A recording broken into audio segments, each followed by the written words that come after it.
how to start your own online community radio station, news of 2 podcasting documentaries, and financial troubles at Chew TV. Welcome to the Richard Daly Podcast, bringing you a UK perspective on the latest news and developments from the world of podcasting and internet radio. Welcome to episode 26. I am your host, Richard Daly. Each week I curate and discuss the latest news in podcasting and internet radio, with a focus on the smaller podcaster, radio host and DJ. News first from Spotify. It seems they've been talking to a number of podcaster producers about making shows for them. Max Willans, writing for Digiday, says that Spotify is looking for new podcasts focused on music. Now, to me, this sounds like a play aimed directly at radio. They're looking at ways to produce a more radio-like experience for their listeners. Mark also makes the point that Spotify relies heavily on recorded music and is having to pay some 70% of its revenue at the moment to record labels and publishers. Adding podcasting to the mix could add another source of revenue for Spotify, while also increasing the overall time spent listening. Now, Rain News, reporting on the same story, notes that Spotify has been distributing podcasts for more than a year already. The first 3 original shows to be launched between now and February are Showstopper, Unpacked, and The Chris Lightly Story. Now, here are the Spotify descriptions of those shows. Showstopper brings together 2 of the most culturally relevant topics of our time, TV shows and music. Through interviews with music supervisors, this bi-weekly podcast provides a pop culture analysis of our favourite music moments in TV. Unpacked will travel to festivals around the country, that's the US of course, for daily interviews with music makers, filmmakers, app makers, food makers, and all manner of creative folks gathering together. The Chris Lightly Story chronicles how music industry exec extraordinaire Chris Lightly shaped the careers of some of hip-hop's most beloved artists like 50 Cent, LL Cool J, Missy Elliott, Foxy Brown and Puff Daddy.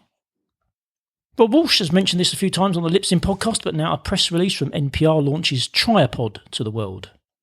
The aim of Triapod is to introduce new audiences to podcasts. During March 2017, the hosts of hundreds of shows will encourage listeners to introduce a friend, relative or co-worker to a new podcast and show them how to listen if they don't know how to do that. Listeners will be asked to share stories of why they listen to podcasts and what their favourite podcasts are using the hashtag Tripod. Tripod recognises that podcast fans tend to be really loyal listeners, so it makes a lot of sense to reach out to our collective audiences, urge them to connect with friends who haven't yet caught the podcast bug, and share what makes their favourite podcast so meaningful in their lives. Why not promote this on your own podcast this March? Hashtag Tripod. We've been waiting for one to come along, and now there are 2 documentaries about podcasting. Podcasters Chris Mancini and Graham Elwood have created a documentary called Earbuds. Filmmakers and comedians Chris and Graham host the Comedy Film Nerds podcast. They were at the 2016 Los Angeles Podcast Festival, and while there captured a load of amazing footage and interviews with podcasters such as Mark Marion and many others. Chris and Graham saw that there was a bigger story to be told. As they describe it, this is a story about the intensely personal connection in a new medium that brings the fans and the talent, or in this case podcaster, together in a way that's never been done before. This is a story about the podcaster, but more importantly about the fans, and the relationships that build over time between these people as they listen on a daily basis. Earbuds, the podcasting documentary, is available for purchase directly from the filmmakers on their official website, earbudspodmovie.com. The Messengers podcast documentary was funded by an Indiegogo crowdfunding campaign and had its world premiere at the Podfest 2017 conference in Orlando, Florida last week. The Messengers features interviews with a wide range of podcasters, and it's narrated by Dave Jackson from the School of Podcasting.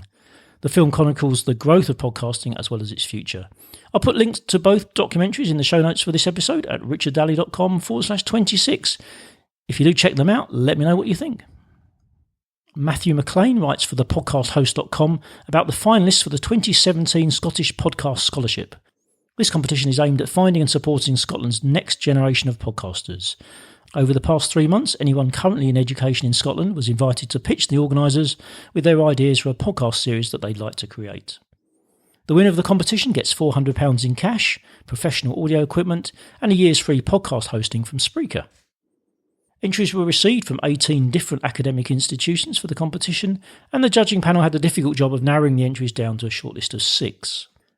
The entries are really diverse, from a podcast targeted at women who are looking at getting into sports coaching to a comedy podcast starring the multiple characters who host radio programmes on a fictional radio station based in the Scottish borders. Nowhere near Norwich then. For the next stage of the competition, the finalists have to present and discuss their pitches with the judges face to face. After the interviews, an outright winner will be chosen.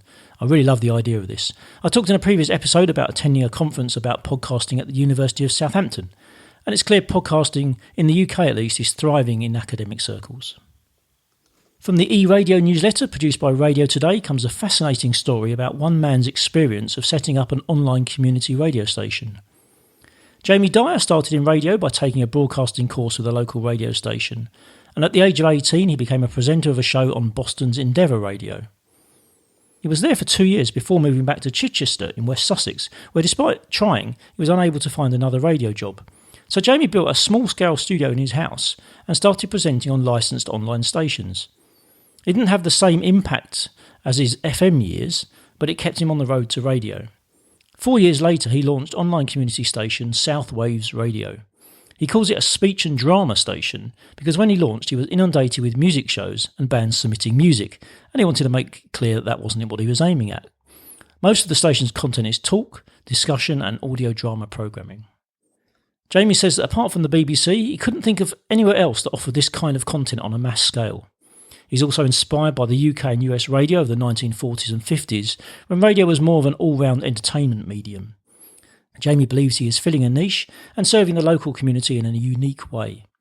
He says that they've also tried sports broadcasting, and that being only an online station has allowed them to produce programming at their own speed and try different ideas out. Since launch, most of the station has been paid for out of Jamie's own pocket, but the station is now branching out to form a committee and trying to gain access to funding. Jamie says his eventual aim for the station is to apply for a licence to broadcast on FM or DAB. You can listen to South Waves Radio by visiting southwavesradio.co.uk. An interesting article from Stephen Goldstein on the Amplify Media blog asks, why isn't podcasting bigger? Stephen writes that we often see this question being asked online. I think we can safely say it is getting bigger. It's just that sometimes it's hard to see.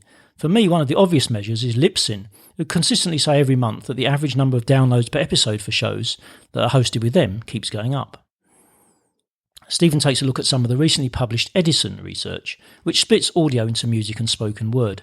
Some other researchers tend to lump these together, which means podcasts can get lost in the spoken word category. Looking at the Edison research, we know that Americans, and I think we can assume it's the same with other nationalities, spend more time listening to music than spoken audio. Stephen points out that music can be consumed in the background or passively, while speech usually requires the listener to lean forward and listen more actively. For most people, the time they have available for active listening to speech, whether that's talk radio or podcasts, is much less than what's available for music. I don't know about you, but I find it difficult to concentrate on a podcast while working, say on my laptop, certainly when I'm writing a document or creating a presentation. Edison Research Regular Share of Ear study measures time spent with all forms of audio.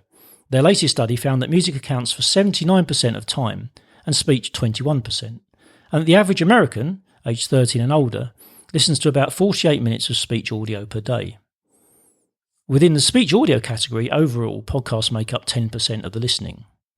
Now, when you look at a subcategory of listeners, the 13 to 34-year-olds, we see that 29% of speech goes to podcasting. Stephen's conclusion from these statistics is that new habits are being formed by teens and millennials that are impacting all types of audio listening. Now, broadcast radio is still the biggest player in the space, but podcasting is catching up quickly. Now, radio also is catching on to podcasting. I do think we'll see more being done by them. Interestingly, here in the UK, Radio 5 Live, one of the BBC stations, is advertising its podcasts on the main BBC TV channels during peak evening hours.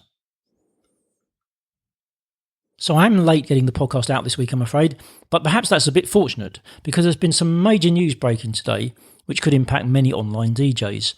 The online DJ live streaming service, Chew.tv, is in some financial troubles. They sent out an email this morning to their subscribers and followed it up with a press release. It seems that they discovered in December that their hosting infrastructure and platform had been used by some pirates to illegally rebroadcast a sporting event. Basically, the pirates streamed their live content on the Chew infrastructure while delivering it on their own advert-supported websites. This has left Chew.tv with a bill from the hosting provider for an extra £20,000 for the huge amount of bandwidth the pirates consumed. Now, clearly there was a lack of safeguards in place to prevent this kind of abuse, and Chew admit as much in the press release. However, the liability remains with Chew, And even though their hosting provider has agreed to halve the bill and spread the charges over a few months, Chew are currently unable to pay their outstanding invoices. It looks like if they can't find the money to clear the outstanding invoices in the next few weeks, the business will have to close down. The Chew team has been speaking to current and potential investors trying to raise money, but apparently without success so far. Salaries have not been paid, and staff have been told to look for other work if they can. In the press release, they outline the 3 options they see for the business going forward. 1. Accept that the business has reached the end of the road, allow users to download their content, refund active subscriptions, and then turn the Chew site off. 2. Get enough new subscription sign-ups to cover the outstanding bills and continue operating. And they say that if every active registered user bought a subscription, they generate enough income to clear what's owed and be able to continue operating. And 3. Find a new home for Chew, finding a buyer who's willing to take over the Chew business and allow it to continue operating. The Chew team has reached out to its users and subscribers to ask for their views on the best option. It's early days, but I think we'll see some kind of crowdfunding campaign being started by the user community to try and save the site. After all, it's not really a huge sum of money we're talking about in the big scheme of things. Of course, even if they get back up and running, there are going to have to be changes in the business model to keep the site viable going forward. Let's hope for more positive news over the next few days. It really would be a shame to lose one of the few legal options for DJs to broadcast live online. Okay, that's all the news from the Richard Daly podcast for this week. If you visit my website at richarddaly.com, you'll find all my social media links, as well as the various ways you can subscribe to the show. The show notes for this episode are at richarddaly.com/26. As usual, please send me your questions or comments, and if there is a topic you'd like me to cover, then you can tweet me. As always, I do really appreciate your feedback. If you're enjoying the podcast, please do leave a rating and review at iTunes or wherever you listen to podcasts. Thank you for listening, and I will see you on the next episode.